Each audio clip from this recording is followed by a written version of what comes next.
आज की कहानी की शुरुआत में हमें एक बेहद सुनसान और तपते हुए बीहड़ के बीचों बीच एक छोटा सा घर दिखाया जाता है, जहां बेन नाम का लड़का अपनी गर्लफ्रेंड के साथ रहता है। बेन यहाँ पर टूरिस्ट गाइड का काम करता है। दरअसल यह एक छोटा सा टाउन है जहाँ पर दूर दूर से लोग घूमने आते हैं और बेन उन्हें इस पूरे खतरनाक बीहड़ को दिखाता है। बेन की गर्लफ्रेंड अब यहाँ से शहर जाना चाहती है क्योंकि उसे अपनी आगे की पढ़ाई पूरी करनी है। वह बेन को अपने साथ शहर चलने के लिए कहती है, लेकिन बेन साफ मना कर देता है क्योंकि बेन को यहाँ पर इस शांत जगह पर रहना अच्छा लगता है और उसका काम भी यहीं पर है। बेन अपनी गर्लफ्रेंड को एक गन देता है और कहता है कि मुझसे एक वादा करो, हमेशा रात को सोने से पहले तुम इसे अपने तकिए के नीचे अपनी सेफ्टी के लिए रखोगी। वह मुस्कुराते हुए कहती है कि हाँ, मैं बिल्कुल ऐसा ही करूंगी।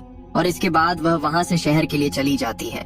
उसके जाने के बाद बेन को इस अकेलेपन में उसकी बहुत ज्यादा याद आती है। अब बेन को पास ही के टाउन से शेरिफ अपने पास बुलाता है और कहता है कि मेडिक नाम का एक बहुत बड़ा और अमीर बिजनेसमैन जो कि लॉस एंजलिस में रहता है, वह यहाँ पर आया है और उसे एक बेहतरीन टूरिस्ट गाइड की जरूरत है। दरअसल वह इस डेजर्ट में डेजर्ट हॉर्न शीप का शिकार करना चाहता है, जिसे ढूंढ पाना और उसका शिकार करना बहुत ही मुश्किल काम है। इसीलिए अब वो बेन को हायर करना चाहता है, जिसके बदले वो बेन को एक दिन के $8,000 देगा। बेन के लिए यह कीमत बहुत बड़ी होती है क्योंकि इतने पैसे आज तक उसे किसी ने एक साथ नहीं दिए थे। इसीलिए बेन बिना ज्यादा सोचे उसके साथ चलने के लिए मान जाता है। बेन जब उसके साथ बाहर आता है तो वह देखता है कि उसके पास सारे लोग शिकार करने के लिए आते हैं। यहाँ पर शिकार करना लीगल है, लेकिन यह नियम सिर्फ उन लोगों के लिए है जिनके पास लाइसेंस वाली गन है। अब ये दोनों बीहड़ के उस खतरनाक हिस्से में पहुंच जाते हैं जहाँ पर इन्हें शिकार करना है, पर अब तक सूरज पूरी तरह ढल चुका है और रात हो चुकी है। ये एक जगह आग जलाते हैं जहाँ पर वे आराम से एक दूसरे से बात करते हैं।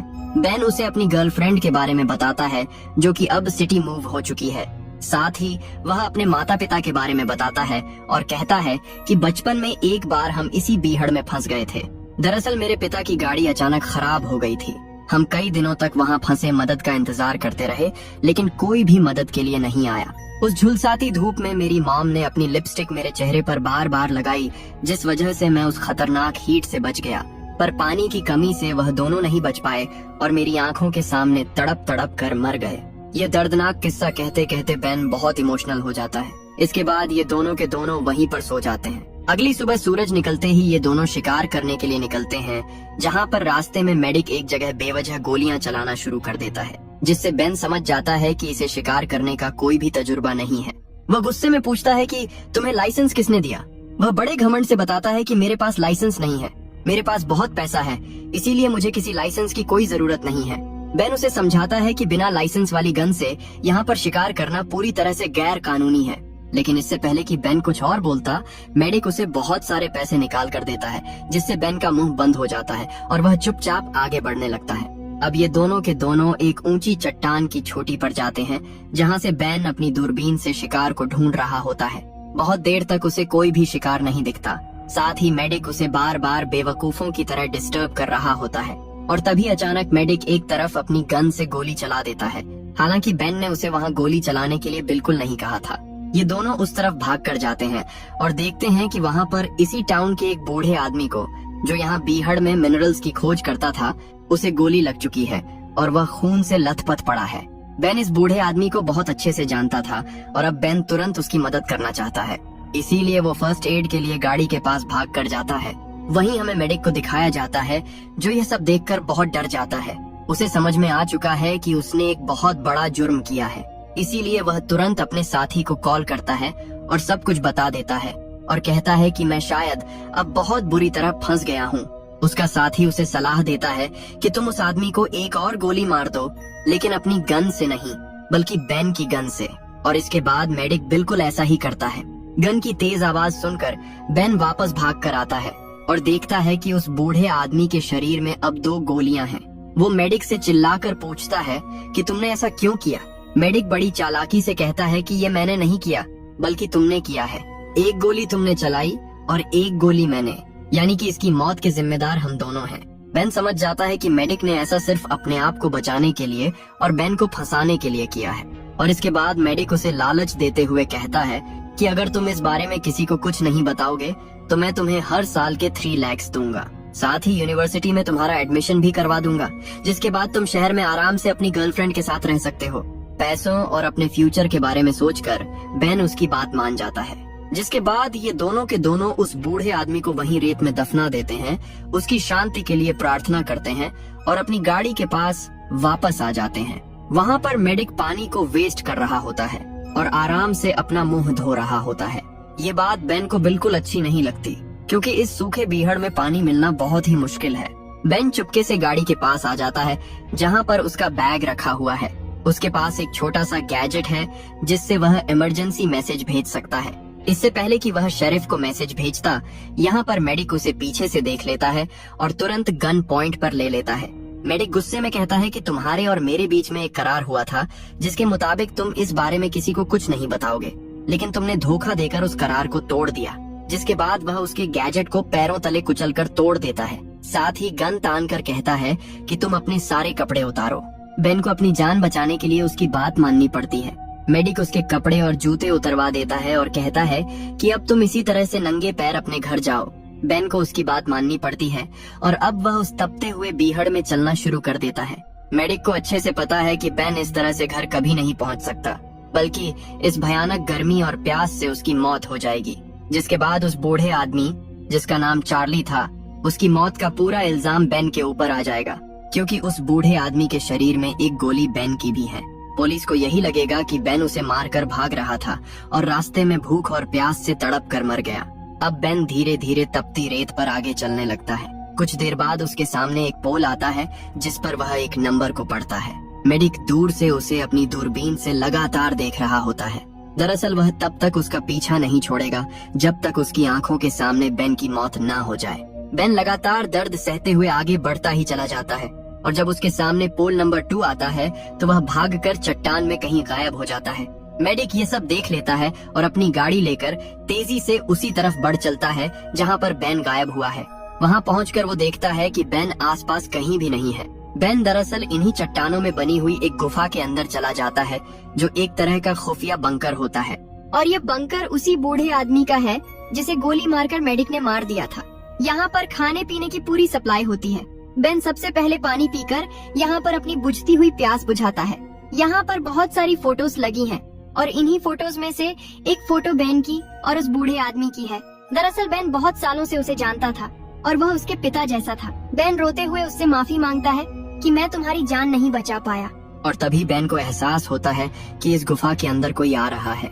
बेन जल्दी से वहाँ पर लगे हुए एक मैप को अपने पास छुपाकर और अंदर अंधेरे में चला जाता है। अब यहाँ पर मेडिक आ चुका है। मेडिक को पता है कि बेन यहीं पर छुपा है, इसीलिए वह यहाँ पर बॉम्ब लगाकर तुरंत बाहर निकल जाता है। कुछ ही देर बाद एक भयानक बॉम्ब ब्लास्ट होता है जिससे पूरी की पूरी जगह मलबे में ढह जाती है। पर बेन की किस्मत अच्छी होती है कि वह मलबे के गिरने से पहले ही एक दूसरे रास्ते से बाहर निकल चुका था। वो यहाँ से आगे बढ़ रहा होता है, तभी अचानक उसके सामने मेडिक आ जाता है। वह हंसते हुए कहता है कि अगर तुम अपने घर जाना चाहते हो तो जाओ, लेकिन इस बार अगर तुमने छुपने की या भागने की कोई भी कोशिश की तो मैं दूर से ही तुम्हें गोली मार दूंगा। बेन को पता है कि उसके पास जो गन है वह बहुत ज्यादा एडवांस है और दूर से उस पर वह अचूक निशाना लगा सकता है।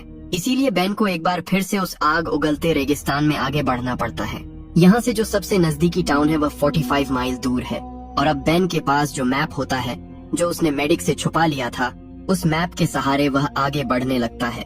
कुछ ही देर बाद वह उस जगह पहुंच जाता है जहां पर बेन ने और उस बूढ़े आदमी ने, जिसकी मौत हो चुकी है, इन दोनों ने आराम से बैठने के लिए एक सोफा लगाया था। बेन उस सोफा का फोम निकालकर अपने नंगे पैरों में बांध लेता है, क्योंकि बिना शूज के जलती रेत पर चलने की वजह से उसके दोनों पैर बहुत बुरी तरह से जख्मी हुए थे और उनमें से खून निकल रहा था। यह जगह ऐसी जगह पर होती है जहां पर बेन को मेडिक दूर से नहीं देख सकता।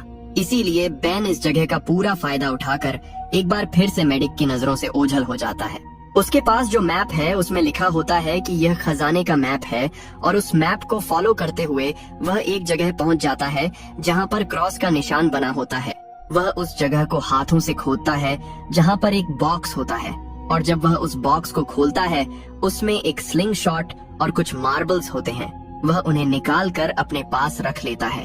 मैप में एक दूसरा निशान भी होता है और जब वह उस दूसरे निशान पर पहुंचता है तो वहां पर जमीन में एक पानी की बोतल गड़ी हुई होती है जिसके अंदर पानी है। उसकी बॉडी पूरी तरह से डिहाइड्रेट हो चुकी है और गला सूखकर कांटा हो गया है।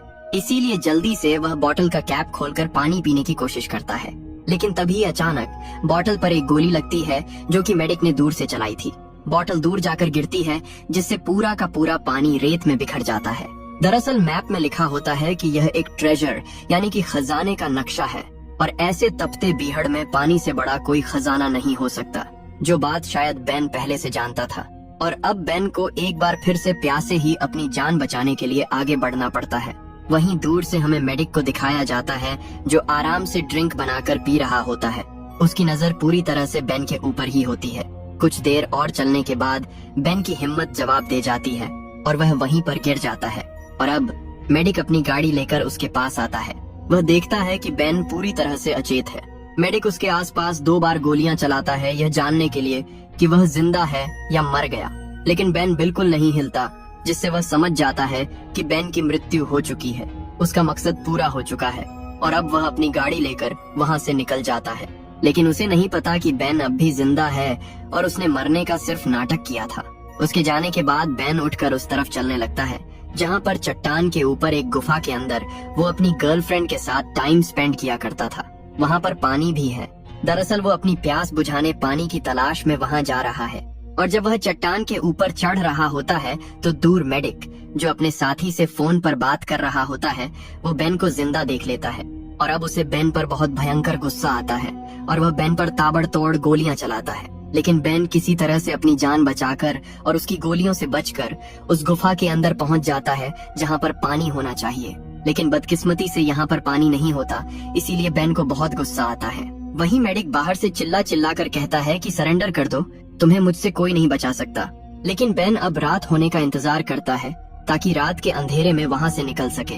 रात हो जाती है और मेडिक ने अपनी गाड़ी की लाइट्स उस तरफ जला रखी होती है जिस गुफा के अंदर बेन है। बेन चुपके से दूसरे रास्ते से बाहर आता है। वह देखता है कि मेडिक बाहर पी कर रहा है और इसी बात का फायदा उठाकर वह गाड़ी से अपनी जैकेट निकाल लेता है, क्योंकि बीहड़ में रात को बहुत ज्यादा कड़ाके की ठंड हो जाती है। मेडिक जब गाड़ी में आता है तो समझ जाता है कि बेन यहाँ पर आया था। वह अपनी गाड़ी को स्टार्ट करके तेजी से बैक करता है। गाड़ी के ठीक नीचे बेन होता है और वह जल्दी से पत्थरों के पीछे छुप जाता है, जिसके बाद मेडिक उसके ऊपर जानलेवा बॉम्ब फेंकता है। बेन के पास वही स्लिंग शॉट होता है जिससे वह एक मार्बल का निशाना लगाता है और निशाना सीधा मेडिक के सर पर जोर से लगता है, जिससे मेडिक वहीं पर बेहोश हो जाता है। मेडिक को जब होश आता है तो वह रस्सियों से बंधा हुआ होता है। वह गाड़ी के पीछे बैठा होता है और अब सुबह हो चुकी है। वह देखता है कि बेन गाड़ी के बाहर है, जिसके बाद बेन गाड़ी चलाकर मेडिक को सीधा शेरिफ के पास ले जाता है और उसे सब कुछ सच सच बताता है कि किस तरह से मेडिक ने उसी के दोस्त बूढ़े आदमी को, यानी कि चार्ली को बेरहमी से मारा था। साथ ही शेरिफ को वह पैसे भी देता है जो उसे मेडिक ने दिए थे, ताकि वह अपना मुंह बंद रखे। और अब मेडिक का जुर्म पूरी तरह से साबित हो चुका है और अब बेन मेडिक के पास जाता है, उसे उल्टा सीधा कहता है और अपना गुस्सा निकालता है। कुछ देर के बाद मेडिक कहता है, मुझे वॉशरूम जाना है। और जब वो वॉशरूम के लिए जाता है तभी कुछ देर के बाद इन्हें अंदर हेलीकॉप्टर की तेज आवाज आती है। बेन भागता हुआ बाहर जाता है और देखता है कि मेडिक हेलीकॉप्टर में बैठ रहा है और वह यहाँ से उड़कर इनकी आंखों के सामने भाग जाता है। दरअसल उसके पास जो स्मार्ट वॉच थी उससे उसने अपने साथी को इन्फॉर्म करके यहाँ पर बुला लिया था और अब वह यहाँ से अपनी जान बचाकर भाग चुका है। इस पूरे डरावने इंसिडेंट के बाद बेन यह तय करता है कि अब वह इस गाइड के काम को कभी नहीं करेगा। वह शहर जाता है जहाँ पर वह अपनी गर्लफ्रेंड से मिलता है, उसे पूरी घटना के बारे में विस्तार से बताता है और कहता है कि अब मैं हमेशा तुम्हारे साथ ही रहूंगा, मैं उस काम को हमेशा के लिए छोड़ चुका हूँ। और एक रात को जब वह अपनी गर्लफ्रेंड के साथ आराम से सो रहा होता है तभी उसे भयानक सपना आता है कि मेडिक उसके सामने है, उसके हाथ में गन है और वह उसे शूट करने वाला है। घबराहट में उसकी नींद खुल जाती है। वह देखता है कि उसके सामने कोई नहीं होता, पर जैसे ही वह एक बार फिर से अपनी आंखें बंद करता है मेडिक की असलियत में आवाज आती है। मेडिक सच में वहाँ पर खड़ा होता है, उसके हाथ में गन होती है। मेडिक हंसते हुए कहता है कि पिछली बार तुम बच गए थे लेकिन अब तुम्हें मुझसे कोई नहीं बचा सकता, और वो उसे शूट करने वाला होता है कि तभी बेन की गर्लफ्रेंड उसे पीछे से शूट कर देती है। दरअसल बेन ने जो उसे गन दी थी वह हमेशा अपने तकिए के नीचे रखकर सोती थी और उसी गन से वह फुर्ती से उसे गोली मार देती है, जिसके बाद बेन भी अपनी गन से गोली चलाता है और मेडिक की वहीं पर मृत्यु हो जाती है और इस तरह से मेडिक की जिंदगी का हमेशा के लिए खात्मा हो जाता है। और इसी के साथ हमारी आज की यह स्टोरी यहीं पर खत्म हो जाती है। तो दोस्तों, आपको यह स्टोरी कैसी लगी हमें कमेंट करके जरूर बताना और इसी तरह की कहानियों के लिए हमारे चैनल को सब्सक्राइब जरूर कर लेना।